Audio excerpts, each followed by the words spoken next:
The Lord bless you, beloved. I thank God for your life.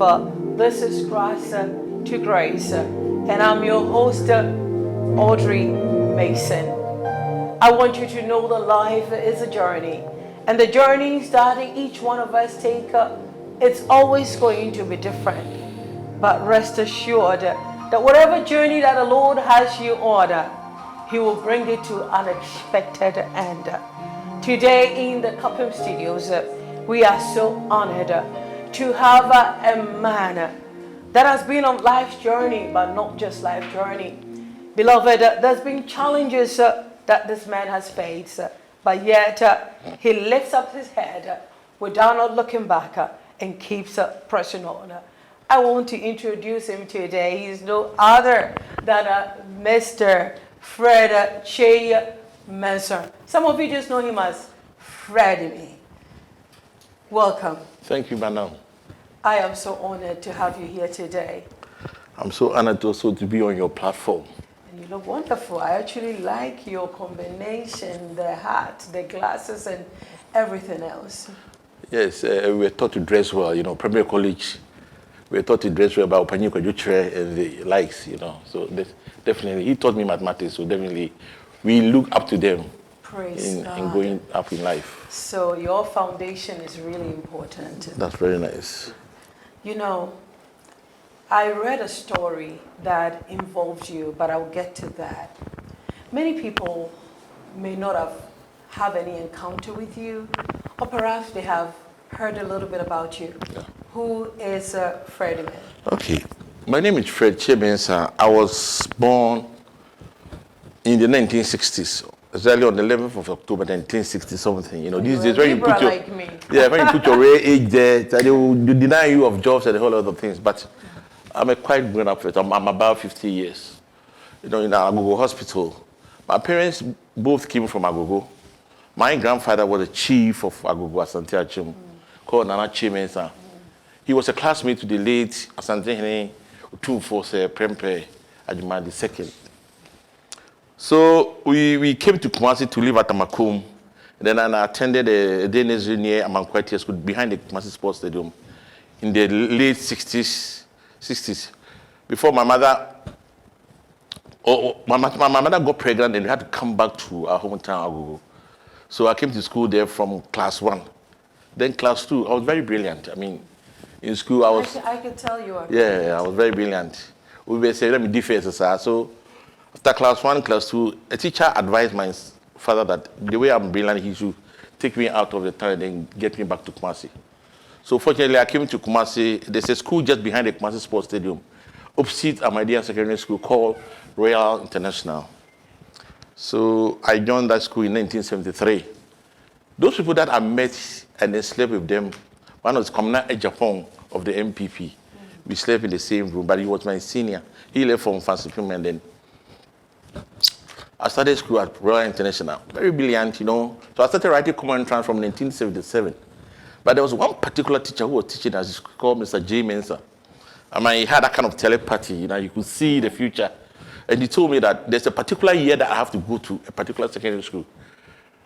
When you are in a classroom, you fall in love with certain of having a classmate. And it was that particular lady that I liked her. And she had gone to Achimota, so I also wanted to follow suit. But my teacher told me, hey, my brother, I'll tell you the school that you have to go. So during the common time, he chose primary college for me. He told me that my future lies there. Where you go to school. After almost about 40-something plus years, it's come to pass. Understood. So I went to primary college. After primary college, I wanted to go to school of medicine. But the typical Asante man, Asante for me, of us 7 years, they too much.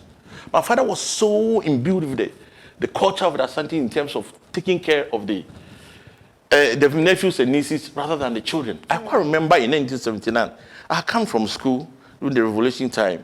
There was this particular milk called Vita milk green. It was green in color. I had come. He was working at the GNTC and I wanted to, get some. But before I realized, I had given the whole provision to the nephew. And then I couldn't get some. And from that day, I said to myself, I will never rely on my parents again. So from that age, I decided to take care of myself. So after 6th form, I wanted to go to university. But, my mother had My father had divorced my mother the very day I was writing my O-level. O-level. So the university, yes, I had a cousin here who was working with Ghana Airways. So he asked me to come from Kumasi and then join him here. He was supposed to take me to the university in West Germany, but in terms of the amount, it was so much, and then he was the only person, he was a young man at that time, and he couldn't afford to pay that fee. So he said that he was going to invest that money into petroleum business, and then when it becomes much, then I can continue with my education and there. So I became a fuel station manager with Shell. My first station was, if you are going from Circle to Accra, just after the GCB Bank, where the present East Cantonment Pharmacy is. That was the place that I was. So on the 26th of June, 1989, I was made a manager there as a fuel station manager. That was your first job? Yes, but let me go back to the basics too. When I went to Premier College, I love music.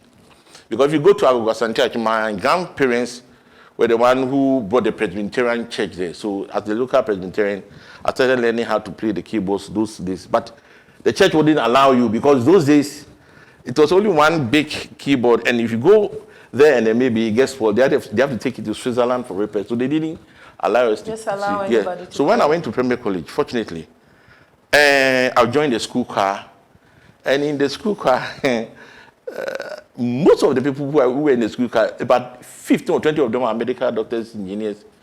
Unfortunately, the Minister of Energy, Napo, supposed to be my classmate. We all sat in the same classroom from Form 1 to Upper 6. So we were in the school choir, and then I developed the habit of, playing keyboards. I mean, music is in our house because my grandfather used to play trumpet. My mother is part of the YPG, or the singing band in the local Presbyterian church. So when I came to work at Shell, at that time, technology in music had just evolved. And I was very fortunate to be one of the first people in Ghana to have 3 computers that program music. That was around 1990. Which is almost about 32 years ago.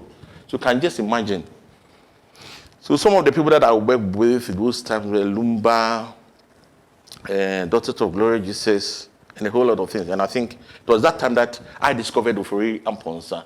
I mean, we came from the same town. So he came to me in 1992, wanted to do music, and then he brought his music to me. I listened to it, and then I did it for him. That song was called Odon Mefi, Odon Mefi, Odon Mefi. So I did that song and send it to Lumba, So after working with Shell in the morning, then I'll go back to my room and then program for some people. So it's just there that I developed that look. I can't do one work, then I have to establish a studio. Fortunately, my wife that I married, the mother attended a Chimote school, very enlightened woman. She had a house at Adabraka, so she gave it to us. So it was there that I started, having my studio works. That's right. That's wonderful. So you were not only blessed to have that music in the family, but you also used that gift not only to bless other people. You were saying that, you were supposed to have gone abroad when somebody was supposed to assist you but could not help you. In life, I know that there are disappointments that will come. So when you came to that bridge and that was not possible, you decided to pursue this music career? Yes, because I had done marketing, so I was working with Shell as a fuel station manager. But at the same time, since I was working with Ghana Airways, there was an opportunity for Ghana Airways to recruit cabin crew attendants who, if after doing very well, you can further your studies to become a pilot. Fortunately, the exams was held at the University of Ghana, and when I passed all right. But on the very day, I think it was about 3 days or some other weeks for us to embark to Holland for the training.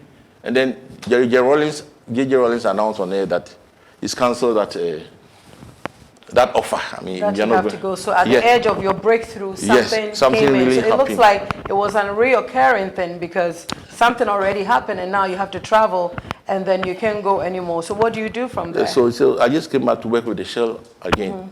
But you see, God works in mysterious ways. He does. At that time, Reverend Usu and Son of Adom FM, they had a church, Resurrection Power, so far Marco Church. Yes. So I used to go there and play keyboards. And there's one sound engineer who's gotten name in Ghana here called JQ. JQ was my assistant keyboardist at the church. He had just finished or completed sixth form. So he wanted also to learn the sound engineering. So in the sound engineering field, he was my first student that I taught how to, do singer before he came to appear tools and the rest. Before I realized I had trained about 90 sound engineers, both in Ghana, Nigeria, and then Togo. A lot of people, I mean, most of the musicians that you see today, I'm not brag, but a lot of them passed through my hands. And as the discussion goes, I'll mention them. So I trained JQ, and the first production that we did with JQ was Susie Math's album, which was produced in 1996. Before then, I had done a Furam Ponsan song, but Bloomer hadn't brought that song out until 1997. So from there, we did a lot of songs for other people, like Maria Japan song, Ma Di Adi De. All these songs came, Shashamali, Mata Tree, Mata. It's a whole lot of songs. And then came in 2002, where a young lady came to my studio with a certain woman. They were coming to do their music. That woman, may she rest in peace, she's called Elizabeth Ajewa. She's dead. Do you know the lady that she brought? Our own Celestine Donko. She was just a teenager. I mean, she was in school. So anytime the woman comes to the studio for me to program, she will let Celestine sit outside. She wouldn't allow her to come in. Then one day, the woman said she was hungry and then she was going to buy the food herself. So I called Celestina, lady, why is it that any time that you come to this, you'll be sitting outside and the woman will be. So I remember the man, I said, do you know how to sing? I said, yes. So I said, okay, let me strike a key and then, so I check on key F. Then the lady started singing. I said, whoa, Jesus, man. So you have this kind of talent. No, the woman knew the talent in her. So she wanted to. She was trying to suppress her. So I was also struggling with the woman when we were programming because she was singing half notes. I mean, the notes were not tight. So immediately she came. I told the about way. About you to chair. What's the sound? So let her sing the song for her. And then give me key F. Then he started. He's able to deliver my Messiah. That song.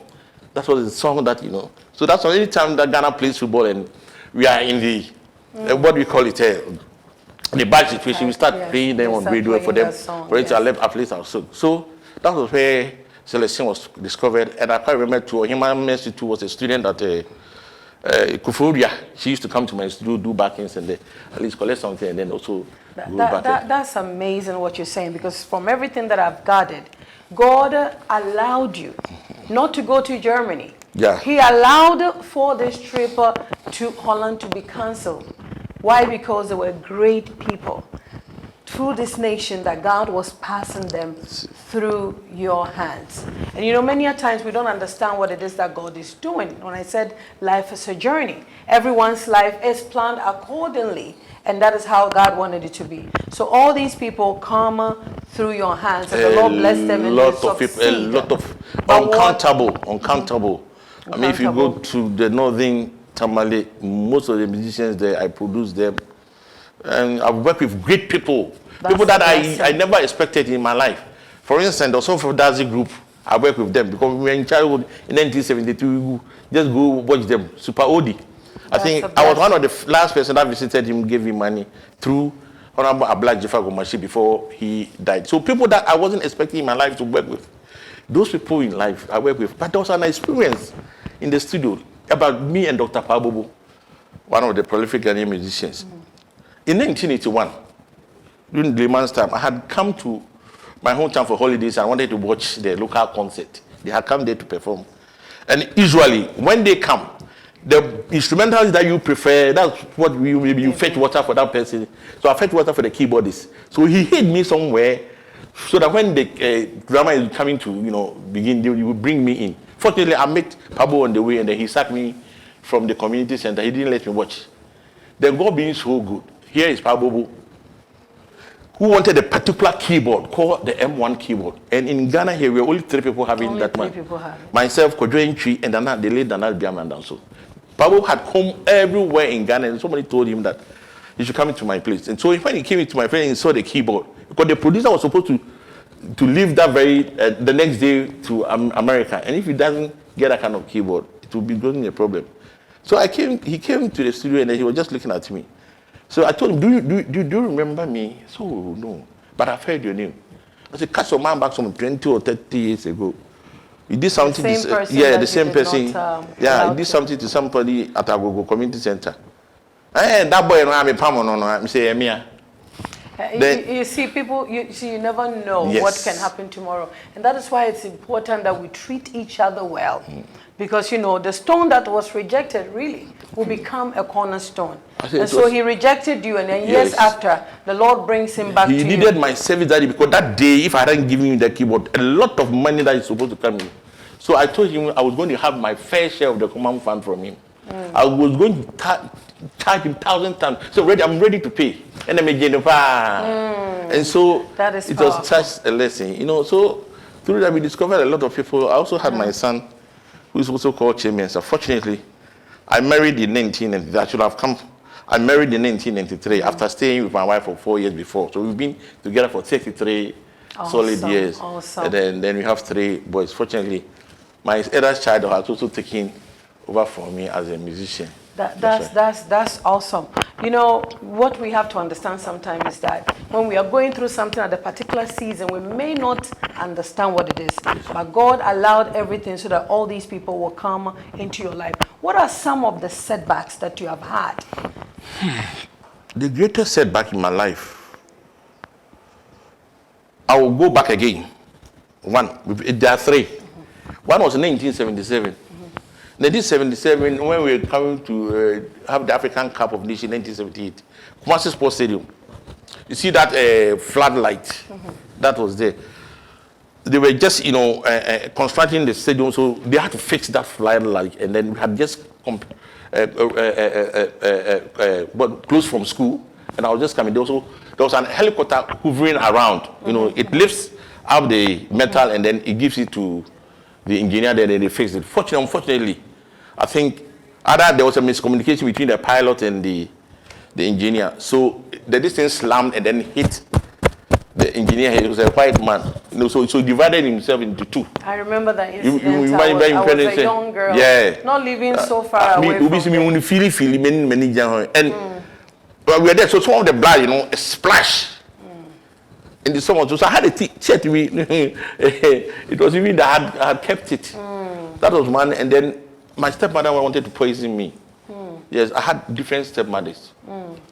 Between 1973 to 1980, or before my father died, I had about 10 stepmothers. You come every school time, you come home. So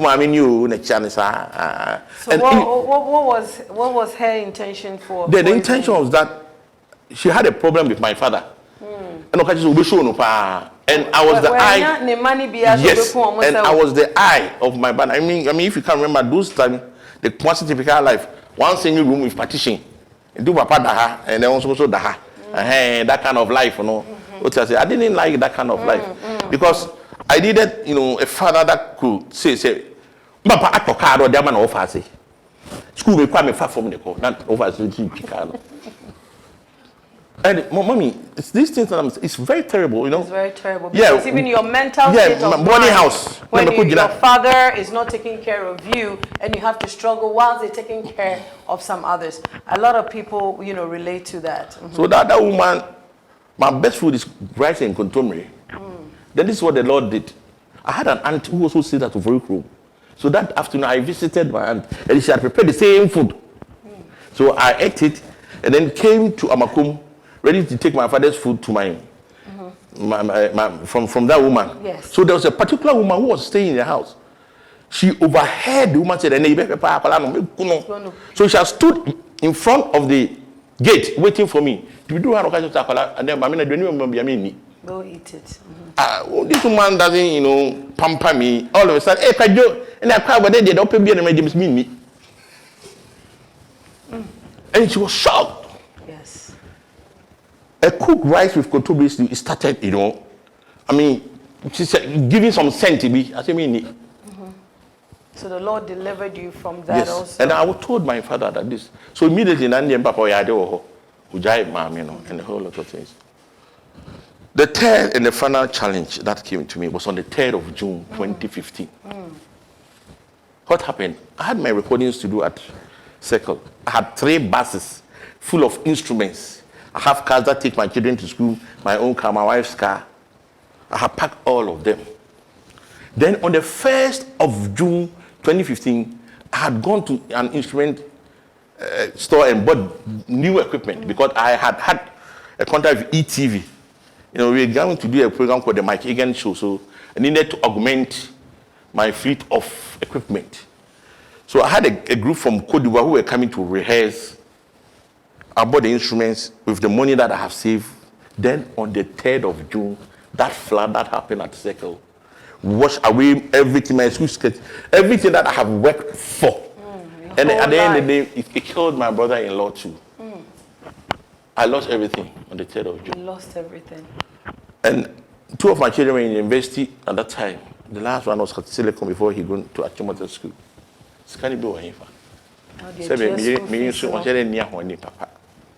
I'm the breadwinner in the house. And in this country, the sinful for the FA. Oh, Uncle Fred, we've heard of your this. Oh, don't worry. Some of them were lying. But I hear I'll thank Omahine Kwamasanto of Adom FM. He was the first person to have sent me money that day. Uncle Fred, I can see that you have gone, you will go through hell. So get this one for some money, for something of that sort. Mama, in fact, I went through hell. You went through. But prior to that, Mama, listen to this side carefully. I'm listening. Prior to that, do you know Reverend Obinim? Yes. Yes. People have insulted him here, left, right, center. Fine. I haven't attended his church. I don't know him. But one of the colleagues that I work with, he was the sound engineer there. He was having his church service before the third, Then he told the guy that he has a guy that he works the same thing. He's called Freddy. He's going to have problems.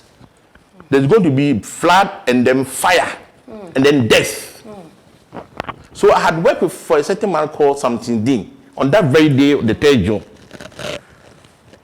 So Obinim made the guy invite me to the church, and he told me that this is what is going to happen.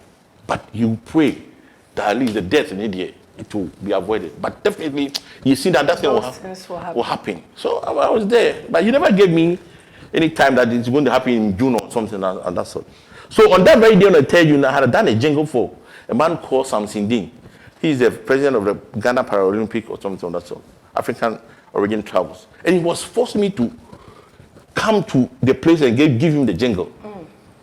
So I asked my second brother to go to Circle, my studio, and give it to them. As my son just left my house, he came back and said, if my son had gone, he would have died.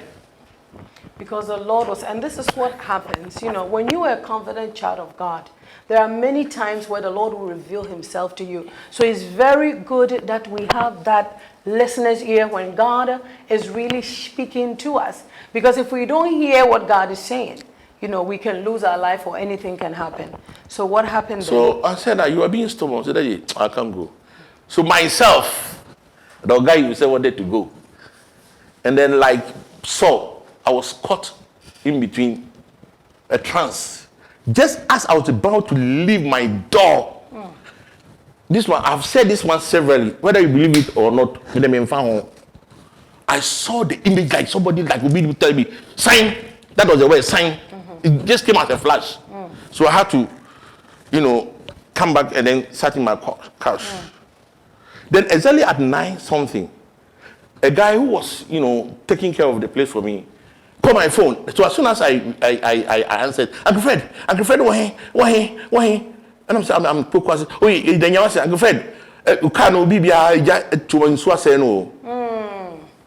So the flood and now, I fire, lost every people who know me, instruments. I have 3 sets of instruments. If you ask me, you play Ghana VGM, I was also part of the Ghana Music Awards, but people who know me. I lost everything. But you have your life. Yes, my contents will come. The Lord loves you so much. Yes, mommy. One, he prevented you from traveling because there were great people whose destiny was tied to your destiny. You have been watching me right now and you are thinking, you know what? There are certain things that I know. It's not everything that is a devil. You've been able some. There are times where the Lord will allow you to be withheld or hold back for your own sake or for the betterment or for single, should I say, kingdom's sake. Beloved, and that is the reason why we have to hold on to our faith. In conclusion, what is God doing right now after all these trauma, these things that you have been through? What has the Lord done? So after all this trauma, there are some people who can't so much trauma.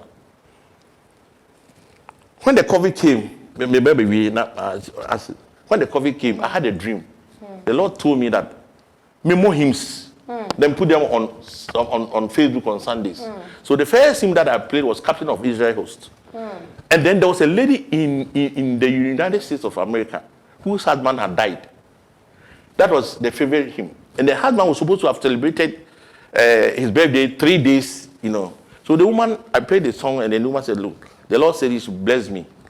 So we out in Ghana and I will be choke a crabby free approach. She said, $100 bill. She had to give me $1,000. My God. From one him, I had 10,000 Ghana cedis. 10,000. And that's what I used as a seed money for my studio. So I bought a few students. And then some other few friends who believe in my craft and everything, they started supporting me. And this lady called Damon Apia. She bought the car. And then gave it to me, the car that I brought here. To you. I want you to hold it right there. And this is the reason why you have to hold on to God. Because when you hold on to him and when you trust him, he's not only able to provide, but he will connect you to your destiny connectors, people that God has ordained. I mean, how would you have even think of it that you would do something like playing just hymns, but because you heard the voice of God. And that is why, beloved, God is speaking to you right now. You need to listen to God. Don't look at your surroundings. Don't look at your have and have nots, because you didn't have it. But then God used somebody even across international waters. It's such a blessing. So right now, I thank God that you have your studio back. I'm from a studio back through the help of some friends. And then Benevolent said, man in Germany, he said, I will supply you with instruments. Amen. He sell it for me. And then there's a particular guy who also helped me. But now they say, don't show where your bakery is. But when you show it, people go there, spoil the bakery, and then, so those people who are helping me, I will never bring their names out. No, you don't have to. I won't do that one. No, thank you so much for being here with us today. We would love to have you back because, I just feel the urge to have you back. There's so much that you can be a blessing.